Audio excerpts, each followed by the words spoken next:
So there's this guy, and he builds a house, and the house is basically cube-shaped. It's a very simple house. It's a one-room house. I mean, heck, you could maybe call it just a cabin instead, or maybe a shack. That's what I'd call it. Just a little cube-shaped house. It's got a roof, you got the floor, of course, and you got your four walls shaped like a cube. So he builds this house, and each wall has one window in it, but all the windows face south. He wakes up one morning, looks out the window, sees a bear, freaks out, goes and hides under the bed. The question is, what color was the bear? I ask this question a lot in my classes that I teach, just to get them thinking critically, and invariably I'll get brown or black, and every year, for some reason, I get someone saying, "It was invisible!" Huh? Not really sure how that works, but the answer should be the bear was white, because if all the walls faced south, all the windows in the walls faced south, then obviously they must be at the North Pole, and what are you going to find there? Polar bears, which are white. Okay? We're talking here about location, but that's just sort of a segue into the idea of maps and, importantly, guides for the purposes of this particular visual showcase. Hello everyone, I'm Nathan P. Butler from the EU Review. This is a brand new visual showcase, and this time we're going to be dealing with guidebooks and such. Now, we're going to do this in two parts. This part is going to focus predominantly on guidebooks for things other than Star Wars that I would recommend as a way of looking at the concept of guidebooks. Once we get into the second part of this two-part visual showcase, that's when we'll take a look at the Star Wars guides, particularly a guide to the Star Wars universe, first, second, and third editions, both versions of the Star Wars Encyclopedia, and the three, at this point, incarnations of the line of Star Wars Essential Guides. We want to start first, though, with just the general concept of guides. Now, for the record, to start out with, I'm the kind of guy who really likes to have guides. I want to get the most out of every possible experience when it comes to Star Wars media and other media, quite frankly. So, for example, when I play a Star Wars video game, I want to have a guide with me, whether it's the Collector's Edition guide here for The Force Unleashed 2 with a little extra concept art and such in the back and a nice hard cover here, or the Knights of the Old Republic guide, which gives you a guide to the different types of choices you could make within a game that has a lot of personal choices. Even when playing a fighting game to figure out what all can be unlocked and how, like in this case. Yeah, it's Masters of Teräs Käsi. You got a problem with that? Heck, a lot of times I've got a problem with that. But anyway, it is what it is. I like guides. But it's not just for video games. I like guides when it comes to watching TV series, reading books, because I want to get as much out of it as possible. I want to see the different layers. I want to see when is the first appearance of this character. How does this episode of a TV show tie in with this one? Or how does this series tie in with this other one? I'm a big guides guy. Probably as evidenced by the Star Wars Timeline Gold that's what, 2,000-ish pages now for all I know. I mean, it's freaking huge. Remember, StarWarsFanWorks.com/timeline. I'm a big guides guy.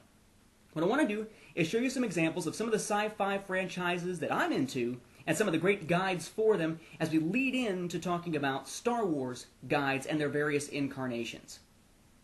Now, if you're like me, you're a fan of the old school Transformers, and I mean old school. The new movie and Revenge of the Fallen were decent enough. Okay, this was decent enough. This one had a Transformer with robo-testicles. You understand me? Robo-testicles. There's something wrong with that. Anyway, Transformers, great franchise, something I loved as a kid. And recently I've taken to rewatching it, probably for the second time of seeing all the different Transformers series all the way through. And the one that I'm on actually right now as we speak is the G1 continuity, the Generation 1 continuity. I've been watching that through the 25th Anniversary Matrix of Leadership edition here. This is an interesting set. Once you take everything off, you open it up, split it open so you can get to the sides of the Matrix and such, or Optimus Prime's spark, as they would have said in Beast Wars. Underneath, if I can keep that out of the way, you got different containers that have the different seasons of the DVDs. Now, unfortunately, there's one thing missing from that Transformers Matrix of Leadership Edition 25th Anniversary set, and that's one of the best Transformers stories, ever. That's Transformers the Movie, which fortunately is available out there as a 20th Anniversary Special Edition on fairly recently released DVD. Of course, after Generation 1 is over with, you then have in the same continuity Beast Wars Season 1, Beast Wars Season 2, Beast Wars Season 3, and once Beast Wars is all said and done, you have the oft-maligned, but hey, I like it, series Beast Machines. If you're someone who enjoys Transformers, especially that particular continuity, or the Generation 1 and Generation 2 comics and their perhaps UK counterpart, if you're into that as well, then one guide I'd highly recommend for that is Prime Targets, the unauthorized story guide to Transformers, Beast Wars, and Beast Machines. This is from Mad Norwegian Press, written by Lars Pearson and a team with him.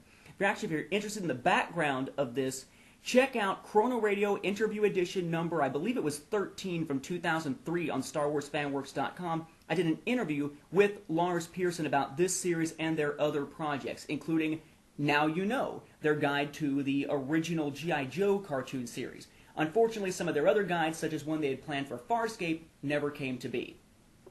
There may also be some of you out there who are interested, like me, in the Quantum Leap television series. One of those great series that sort of never got its due in terms of modern audiences, but at the time was absolutely outstanding. They recently released this on DVD, so you've got your complete first season out there in blue, the complete second season in My College Color, purple. You have the complete third season in green. When things start to get a little bit darker appropriately, you have season 4 in red. And what is perhaps my favorite season, although most people say this is when it jumped the shark, but it's got the final episode called Mirror Image, which was amazing. That is Quantum Leap Season 5 here in yellow.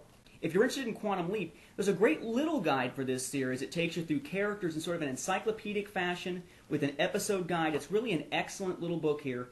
It's called Quantum Leap A to Z by Julie Barrett. It's actually pretty easy to find these days, I find. It's from Boulevard, Berkeley Boulevard. Nice little guide here if you're into Quantum Leap.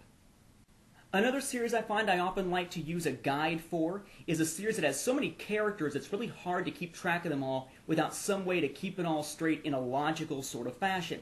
That series is Left Behind. Now I know you're going to be sitting there saying, wait a second, is he going to preach at us? No. Left Behind is a series that I really liked for a long time. It's a series that has sci-fi elements along with the religious elements and such, but I actually found that it was somewhat inspirational, not just from a religious standpoint, but because of its audio version. Yeah, there's books, but Left Behind was one of the few novel series out there to get a full audio drama treatment in recent years. There's an adult audio drama series, like this one here for the first book, Left Behind. There's also audio dramatizations of the kids' books that tie into it that run parallel to the main story. If you're wanting to follow that, if you're a fan of Left Behind as I am, there's a great, often overlooked guidebook for that, the Authorized Left Behind Handbook. Unfortunately, this only covers the 12 mainstream novels. It does not cover the 3 prequel novels, nor does it cover the Young Reader series. So it's a great one for what it tries to do, but it's not something that you could say is comprehensive. Of course, another of the big sci-fi franchises out there in recent years, one of the ones that I hold very near and dear, not quite as much so as Star Wars, but pretty close. I would say it's one of the best sci-fi series ever on television is Babylon 5, J. Michael Straczynski's novel for television.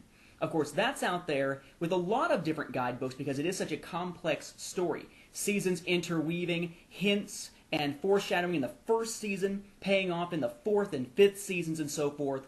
It's one of those really good sci-fi series if you watch the whole thing, but a lot of times a guidebook may be necessary for new viewers. Well, there are some official guidebooks released for the individual seasons by Jane Killick. So you have, for example, Season 1, Signs and Portents, and its accompanying guide. Season 2, The Coming of Shadows, and its guide. Season 3, Point of No Return, and, you guessed it, its guide. Season 4, No Surrender, No Retreat, And its guide, by the way, this is the season I often was using as the reference when talking about Fate of the Jedi and how it seemed like some storylines were going to end midway through the series and then launch us off in a new direction. That is the case with No Surrender, No Retreat, the 4th season of Babylon 5.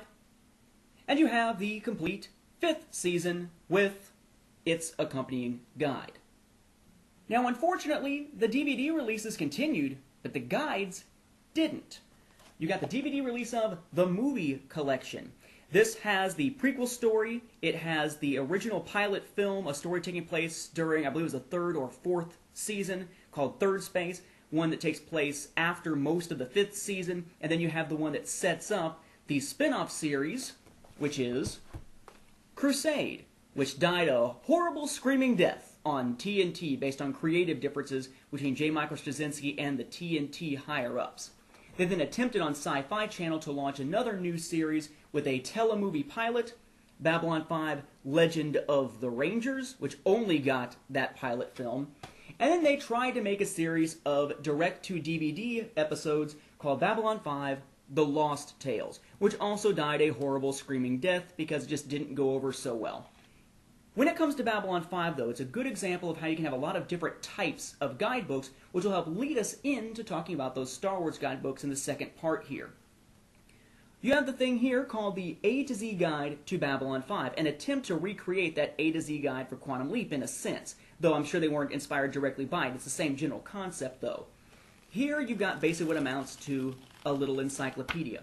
We're going to see that with Star Wars, there was an attempt to create something like this early on, but it really isn't as comprehensive as it probably should be. Fortunately, though, at least this has a guide in the back to the individual novels that were printed at the time. So it's a little more than just a guide to the TV series. It has that going for it, but that's about it. Usually official guides aren't the way to go with a lot of franchises. Of course, with Star Wars, that's the only choice of a way to go.